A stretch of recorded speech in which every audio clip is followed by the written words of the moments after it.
Welcome back. મહેસાણામાં તહેવારોમાં જ ગેસનો સ્ટોક ખૂટી ગયો। ગેસના બાટલા માટે લાંબી કતારો લાગી છે। ભારત ગેસની ઓફિસે બાટલા લેવા માટે લાંબી કતારો લાગી। ઓફિસ બહાર સ્ટોક ન હોવાના બોર્ડ લાગ્યા છે। તહેવારમાં જ ગેસના ધાંધિયાથી લોકો પરેશાન થઈ ગયા। લાંબી લાઈનમાં ઉભેલા લોકોમાં ભારે રોષ જોવા મળ્યો।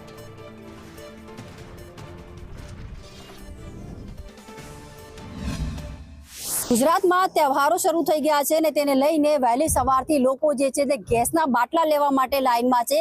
જ્યારે તહેવાર નજીક આવે છે ત્યારે આવી પરિસ્થિતિ તેને લઈને સ્થાનિકોમાં હેરાન પરેશાન જોવા મળી રહ્યા છે। લોકો પોતાના તહેવાર કરે, આજે પાંચમ છે, લોકો પોતાના તહેવાર કરે કે લાઈનોમાં લાગે તે એક મોટો સવાલ અહીંયા ઊભો થયો છે। જે પ્રકારે વાત કરવામાં આવે તો ડિસ્ટ્રીબ્યુટર છે તેમને ત્યાં વહેલી સવારે 7 વાગ્યાથી જે લાઈનો લાગી છે તે જોવાલાયક છે, કારણ કે લોકો જે છે તે પોતાના તહેવારો છોડીને વહેલી સવારથી છેલ્લા 2 દિવસથી રોજ લાઈનોમાં લાગે છે અને તેમને ગેસના બાટલા જે છે તે નથી મળતા।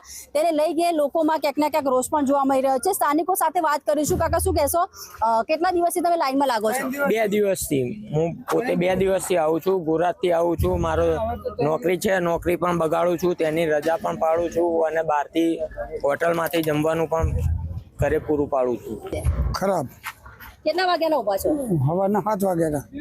તો આ પરિસ્થિતિમાં સવારે 7 વાગ્યા, હું આજે પાંચમ છે, શું તમે ઘરે તહેવાર નથી કરતા? ના, હું કરે પણ બાટલા વાળું કરે। બાટલો હોય તો તહેવાર કરીએ કે તો લોકોને ખાવાનું કેવી રીતે પૂરું પાડો? આ લઈને જાવ તો બનાવશું। હોટલમાં જવું પડશે, કોઈ તો બાટલો લઈને જઈએ તો બનાવ।